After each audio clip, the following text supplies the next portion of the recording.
Nagkabistohan sa Kamara tungkol sa national budget na kamakailan ay pinalabas ni former President Rodrigo Duterte ang pasabog. Ito ay bigyan natin ng pansin ang isang usapin at kailangang bantayan ng bawat Pilipino ang kontrobersyal na pagpirma sa sinasabing blankong budget para sa 2025. Ano nga ba ang ibig sabihin nito? Para sa kaalaman ng lahat, ang pambansang budget ay hindi lamang isang simpleng dokumento. Ito ang gabay sa paggamit ng pera ng taumbayan, buwis na pinaghirapan natin. Ang budget ay tumutukoy kung saan ilalaan ang pondo, kung sa edukasyon, kalusugan, infrastruktura o iba pang pangangailangan ng ating bayan. Kaya naman, ang anumang kakulangan sa detalye ng budget ay may direktang epekto sa ating mga buhay. Ngunit paano nga ba nagkakaroon ng sitwasyon kung saan blanko ang pinirmahang budget? Isa itong napakalaking tanong na nangangailangan ng malinaw na sagot. Ang tanong ng marami, sinadya ba ito? May nagmamadali ba? Sinasadya bang palampasin ang tamang proseso? Sino ang makikinabang dito? Dapat ay dumaan ito sa masusing pagsusuri, hindi lamang ng Kongreso at Senado, kundi pati na rin ng mga ahensya ng gobyerno. Higit sa lahat, ito ay dapat bukas sa kaalaman ng publiko. Ang ganitong klase ng issue ay sumasalamin sa halaga ng transparency at accountability, dalawang bagay na dapat laging nasa sentro ng pamamahala. Kung pababayaan natin ito, ang maaaring mangyari ay magdulot ito ng maling paggamit ng pondo, korupsyon, at kawalan ng serbisyong nararapat para sa taumbayan. Sa huli, taumbayan ang talo. Kaya mahalaga ay maging mapanuri at patuloy na ipanawagan ang tamang proseso. Hindi sapat na hayaan na lamang ang ganitong mga isyu na malampasan ng walang pagsisiyasat. Tungkulin ng bawat Pilipino na magtanong, magbantay at manindigan para sa tama. Sa gitna ng lumalalang kritisismo at pag-aalala sa 2025 national budget, mariing hinamon ni dating Pangulong Rodrigo Duterte ang mga kawani ng gobyerno na kumilos laban sa katiwalian. Hindi raw dapat hayaang manakaw ang pinaghirapan ng taumbayan, lalo na't naghihirap na ang mga sundalo na naglilingkod at nagsasakripisyo para sa bansa. Isang malinaw na babala ang ipinarating ni Duterte sa mga nasa bureaucracy na panindigan ng katapatan at maging tunay na Pilipino. Ang pagpapabaya sa katiwalian ay hindi lamang isang pagkukulang sa tungkulin, kundi isang pagtataksil sa bayan na maaring humantong sa malubhang kahihinatnan, maging ang isang kudeta o pagkuha ng biglaan sa kapangyarihan sa namumuno sa bansa. Direkta niyang binanggit ang posibilidad ng isang kudeta kung magpapatuloy ang katiwalian, binibigyang diin ang panganib na kinakaharap ng bansa. Ang kanyang mensahe ay isang panawagan sa integridad, katapatan at pagmamahal sa bayan. Hindi lamang ito isang hamon sa mga kawani ng gobyerno, kundi isang panawagan sa bawat Pilipino na maging mapagmatsyag at aktibong lumaban sa anumang anyo ng katiwalian. Ang pagnanakaw ng pondo ng bayan ay isang krimen na dapat managot ang mga may sala. Ang pagkilos laban sa katiwalian ay hindi lamang tungkulin ng gobyerno kundi responsibilidad din ng bawat mamamayan. Otherwise, sabihin ko sa mga Pilipino, huwag na kayo magbayad ng buwis ninyo. Ganun lang naman, pinagsasayan ito mga na to. Puro barak check na blanco, then they try to pass it as a law, and they are free to choose now the amount which they want to place. Hindi natin alam kung ano ang reserva nila, kung anong gusto na ilagay, sobra doon sa pera natin. More stupid than the others. Huwag mong gawain niya because carries with a lot of legal consequences. Isa dyan yung mapriso ka. And you cannot escape the rigors of scrutiny kasi dadaan ng maraming papel. Malikot ang papel sa gobyerno, so do not try to, for those enterprising or whatever you want, huwag mong gawain niya kasi talagang kung sa opisina kita, barilin kita. Totoo, para mabong pinahiya. Ito na nga po, linabas na ni Pangulong Duterte ang kanyang pinangahawakan na matatawag nating smoking gun na talagang napakabigat na pruweba kung paano tayong isinasalaula at patuloy na binubudol ng Marcos administration kasama ng kanyang mga kaibigan at kakampi dyan sa Senado. Pinakita po kagabi ni Pangulong Duterte doon sa kanyang pakikiusap sa inyo sa Bastard Dabawenyo, ito pong kopya ng By-Scam Committee Report. Ito po yung naging dahilan kung bakit nagkaroon ng tinatawag na enrolled bill o yung ating pong 2025 budget. Makikita nyo po rito, may mga blanco. Basahin ko lang po Halimbawa po, yung after the acronym NIA, delete the amount in figures. Burahin daw po yung figures na ang 74 billion 570,743,000 pesos at palitan ng blanco. Blanco. 74 billion pinabubura at pinapapalitan ng halagang blanco. Tama po si Pangulong Duterte nung sinabi niya na hindi ito pwede, hindi ito naaayon sa saligang batas. This is an abandonment of a sacred duty and constitutional duty of our lawmakers na bantayan ang hanggang sa isang sentimong pera nating mga Pilipino. Ito po, hindi na nila maitatanggi ito. Nakikita po niyo yung mga pirma. Pirmado po ito ng mga senador at kongresistang bahagi ng By-Scam. Ito po yan. At wala hong matibay at magiging legal na paliwanag dito kung bakit ito blanco. Sapagkat nung ito po ay pinirmahan na, meaning ratified na po ito ng contingent ng Senado at ratified na po ito ng contingent ng House of Representatives, ito na po yung tinatawag na enrolled bill. Magtataka ngayon ng sambayan ng Pilipino.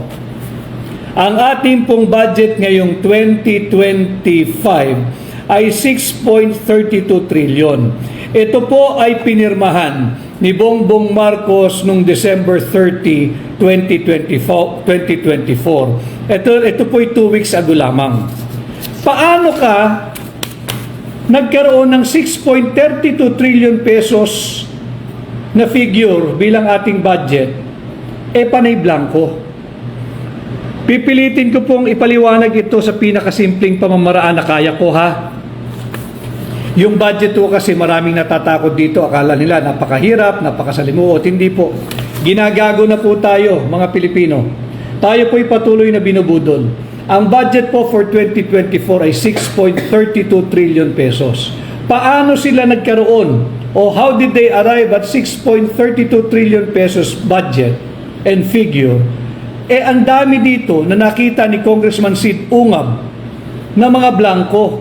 Base sa kanyang initial na pagsasaliksik, 11 item lamang po yung blanco. Pero marami pa. Ito pa lamang ang kanyang ibinibigay at napapakita sapagkat ang budget po natin ay around 222 pages yata, more or less. So balik po tayo sa budget. Bakit po mahalagang nakikita nyo itong in-expose ni Pangulong Duterte? Sapagkat ito na po ang budget ng Pilipinas. Blanco. Tapos ang pinirmahan ni Bongbong Marcos ay 6.32 trillion pesos. Paano siya napunta sa 6.32 trillion pesos kung napakaraming blanco? Halimbawa, mga kababayan, habang kayo po ay naghahaponan, samahan ko kayo. Pasimplihin natin itong diskusyon sa budget. Tanungin po ninyo ang inyong anak, kung meron po kayong anak na elementary tanungin po ninyo siya. 1 plus 1, sasagutin po kayo nun. Sigurado yan, tiyak yan, 2. Dahil 1 plus 1 ay talagang 2. Pahirapin po natin para masubukan ninyo yung galing ng anak ninyo sa math. Tanong nyo po sa anak nyo, 2 plus 2, sasagutin po kayo, pihado yan, nakakatiyak din po ako, 4. Tama na naman. Gawin natin mas mahirap. Tanungin po ninyo yung anak nyo, 3 plus blank. Yan po ang tanong nyo sa anak nyo. Pagalitan ninyo pag hindi niya kayo sumagot.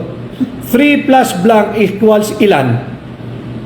Yun ang naging resulta nitong pangbubudol ng By-Scam. Tanungin po ninyo, mga kababayan, ganito po kasimple ang aking pagpapaliwanag dito sa mga blankong ito. 3 plus blank, ito po ang ginawa ng Bongbong Marcos administration. Ito po ang ginawa ng mga mambabatas. 3 plus blank is equal to 6.32 trillion pesos. Ganun po kagagaling at henyo sa mathematics ang ating mga mambabatas. Yung blanco na lalagyan nila ng final amount. Pero mas magaling ang ating Pangulo dahil sa kabilat ng blankong ito, napirmahan niya, pinirmahan niya, alam niyang kulang 6.32 trillion pesos ang ating budget ngayong 2025. Kaya Jocelyn Grefalda, mabulok sana sa kulungan lahat ng mandarambong. Jocelyn, hindi na natin bubulukin. Bilang senador ninyo, ibabalik ko ang death penalty. Huwag na natin silang bulukin sa selda. Ating ibalik ang death penalty sa lahat ng mga mandarambong sa gobyerno. Si Ellen, tama po kayo Ellen, ipa-impeach na yung BBM na yan, sobra na. Balikan po natin yung impeachment. Meron pong mga kumikilos na impeach. Sara, asan kayo ngayon? Pinakitaan kayo ng ebidensya, blank check ang ibinigay ng mambabatas kay Bongbong Marcos pagdating sa 2025 budget. Ito ang dapat nyong pagralihan. Dito kayo dapat sumisigaw ng impeach. Ito ang dapat i-impeach. Ito ang ka-impeach. Yung mga nagrally kahapon at yung magrarally sa darating na araw daw dyan sa simbahan dyan sa EDSA. Asan kayo ngayon? Tahimik kayo. Ito tahasang pangbubudol. Ito dapat ang sinisigaw ninyo. Impeach Bongbong sapagkat ito ay culpable violation of the Constitution. Meaning, alam niyang illegal yung kanyang pinirmahan pero pinirmahan pa rin niya. Ito ngayon dapat ang sinisigaw ninyo. Kung ang puso ninyo talaga ay para sa mamamayang Pilipino, pinakita na ni Pangulong Duterte yung pinakamatibay na ebidensya na araw-araw binubudol tayo ng Marcos administration. Ito ang labanan ninyo. Hindi yung political persecution na tinutulak ninyo. Ulitin ko, yung mga gagawa po ng kilos na protesta na i-impeach daw si Inday Sara Duterte, ito po ang labanan ninyo. Blanco po yung ating budget, bilyong piso ang allocation, blanco. Tanong po ninyo, yung mga magrarally, kahit tanungin ko kayo ngayon, 1 plus 1, 2, 2 plus 2, 4, 4 plus blank, ilan? Baka pareho na lang din po kayo ng member ng Vice-Cam. Mag-iimbento na lang kayo doon sa katanungang 4 plus blank, kayo na hong bahala maglagay kung magkakanong gusto ninyo. Ganyan po kasalaula ang budget process na pinagdaanan at ginawa ng ating mga tiwaling mambabatas noong nakaraang taon na nagresulta sa 6.32 trillion pesos yan constitutional budget natin ngayong 2025. Kay Goto, grabe talamak korupsyon ngayon, tapos ang iba dyan, bulag-bulagan na lang pag tinatapalan ng pera. Marami pong ganyan. Kaya Goto, ang sinasabi ko nga doon sa mga magrarally di umano dyan sa EDSA Shrine sa mga darating na araw, ito ang isigaw ninyo. Ito ang kundanahin ninyo. Bilyong piso ng pera nating mga Pilipino ninanakaw lamang. Naggagawa sila ng isang blankong Vice-Cam committee report na nagiging pundasyon ng ating taunang budget. Ito labanan ninyo, hindi yung political persecution, hindi yung inaaway ninyo si Pangulong Duterte. Ito na nga inilabas ni Pangulong Duterte. Ito ang labanan ninyo. Dito tayo magsama-sama. Kay Gabriel Duvois, sumakit puso at dibdib ko. Tama na ang panggagago sa Pilipino. Tama Gabriel. At ito ilinalabas natin dahil sabi ko nga, kaya maraming nakasubaybay sa ating mga pahina sa social media dahil nagbibigay tayo ng makabuluhan at tamang impormasyon. Sinisikap ko pong pasimplehin ang usapin nitong linabas ni Pangulong Duterte at ni Congressman Sid Ungab. Thank you Congressman Sid Ungab, isa kang tunay na may malasakit sa bansang Pilipinas at may pagmamahal sa Pilipino katulad rin ni Pangulong Rodrigo Roa Duterte. Si Sid Ungab kasi i-lay down ko lang yung kanyang qualification. Expert po ito sa pananalapi. Dahil nung kanyang buhay bilang pribado noon, banker po ito bankero po si Congressman Sid Ungab. At nung kanyang stint sa Kongreso, siya po ay nag-chairman na ng Ways and Means Committee ng House of Representatives. At higit sa lahat, si Congressman Sid Ungab ng Davao ay 2 beses nang naging chairman ng Committee on Appropriation. Alam na alam niya to. At sa aking pakikipag-usap, pakikipagtulong kay Congressman Sid Ungab, kasama si Pangulong Duterte nung nakaraang gabi, sabi ko nga sa kanya, Kong Sid, baka naman tradisyon na sa Vice Camp Committee na blanco-blanco. Sabi niya, hindi. This is the first time na blankong ganito ang ginawa ng Vice Camp. At narinig din ni Pangulong Duterte yung aking tanong. Sabi ni Pangulong Duterte, Panyero, alam mo naman, pagdating sa pananalapi, kahit 1 sentimo dapat merong mananagot. At ito nga ho, yung ating sinusulong sa hakbang ng maisog, yung transparency and accountability.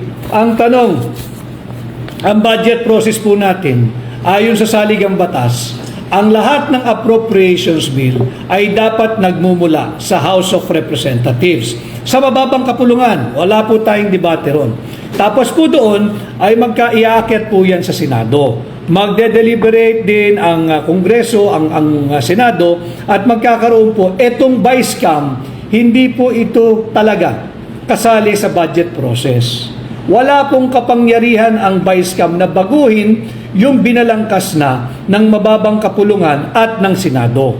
Subalit dito sa administrasyon ni Bongbong Marcos, makapangyarihan ng Vice Cam. Hindi lamang nila binabago, yung gagamitin ko yung termino ng ating mga kaibigan diyan sa Makati Business Club. Hinayjack ng Vice Cam yung budget recommendation ng Executive Department. Tama po yun. Subalit sa paglabas ng ebidensyang ito, hindi lamang po hinayjack ng Vice Cam. Tayo po ay araw-araw biktima ng pandarambong ng mga tiwali sa gobyerno. Blanco po yung mga halaga, bilyon-bilyon po ito pag tinotal ninyo. Higit sa 500 billion pesos ito blanco. Ang tanong, itong blankong ito, pinirmahan pa rin ni Bongbong Marcos. At meron silang dinabas na meron ng mga figure yung blanco. Kung tayo'y galit na dito sa tinatawag na third chamber, itong BICAM, yung Vice Cam, meron ho tila lumalabas na fourth chamber. Meron pang pang-4 na layer dahil paano nagkaroon ng figure itong mga blanco? Paano umabot ng 6.32 trillion pesos ang 2025 budget? Saan hinugot ng Executive Department yung 6.32 trillion? Blanco nga eh. Blanco nga eh. Kay Joel BC, pwede po yan grounds for impeachment. Talagang pwede po ito. Yung ginawa ni Bongbong Marcos is a culpable violation of the Constitution, meaning sinadya niya, alam niyang nababiolate niya at nalalabag niya ang saligang batas, pinirmahan pa rin niya. Ito yung mga dapat nating nagsasama-sama at sinasabing impeachment ang katapat nito. Bilyon-bilyong pisong halaga po ito. Kay Mixtures, Attorney Garapala na talaga dyan sa Congress. Hawak lahat ni Martin. Bakit ba takot sila sa kanya? Sapagkat lahat po sila, tila lahat sila dyan sa Kongreso with the exception of very rare gentlemen like Sid Ungab. Mukhang namantikaan na po sila. Blanco po ito. Tingnan ninyo maigi. Blanco. Tanungin niyo uli yung mga nagnais mag-rally. Eto na ho, Marcos Jr., step down, kota ka na. Hindi lang ho kota, sobra-sobra na. Talagang dapat mag-step down kung may hiya pa at may pagmamahal pa sa Pilipino. Blanco ho ito. Ibig sabihin, meron pang isang hanay o meron pang isang grupo diyan sa Kongreso o diyan sa Malacanang na merong binigyan ng kapangyarihan punuan itong mga patlang na sadyang iniwan pagdating po sa bilyon-bilyon na allocation. Sino-sino yan? Ano ang inyong otoridad o ano ang inyong kapangyarihan para punan itong mga blanco na sadyang iniwan ng Vice Cam? Ito po ay pirmado ng mga miyembro ng Vice Cam, ha? At nandito po yung mga pangalan nila. yung mga pumirma. Hindi po ito gawa-gawa ni Pangulong Duterte, ha. Galing po ito sa record mismo ng House. So makikita ninyo, ito yung ating mga dapat singilin. Nasaan ang puso ninyo? Bakit kayo pumirma ng isang blankong BICAM report? Blanco eh. Malinaw po yan. It's an abandonment of their constitutional duty to safeguard the public coffers, the money of the Filipino people. Kay balitang hopya man ni Popcorn, yan ba dahilan kung bakit wala pa daw printed GAA, sabi ni Kong Sid, tinatago nila. Marahil ho, kaya wala pang printed kopya ng GAA. Dapat to, sabi ni Kong Sid, pagkatapos ng bagong taon, magre-report na ho ang mga mambabata sa Kongreso. Pagdating nila, for the past how many Congresses and how many years, pagdating nila, nakapatong na po sa kanilang mga mesa yung printed copy ng GAA. Katangi-tangi po yung ngayong taon. Wala pong printed copy ng GAA na dinatnan yung mga mambabatas pagkatapos po ng kanilang Christmas break. Tama po si Hopya Mani Popcorn. Malamang wala hong printed copy dahil puno nga ho ng blanco. Paano mo ngayon babalansihin? Paano ka makakapunta sa 6.32 trillion pesos budget for 2025 kung may blanco?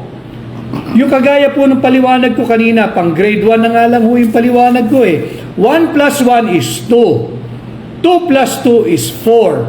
4 plus blank, bahala na kayo. Pwedeng 100. 4 plus blank, pwedeng 50. 4 plus blank, pwedeng 6.32 trillion pesos. Ganyan kahenyo sa math ang Executive Department at Legislative Department ng ating pamahalaan ngayon. Mga genius po ito sa math.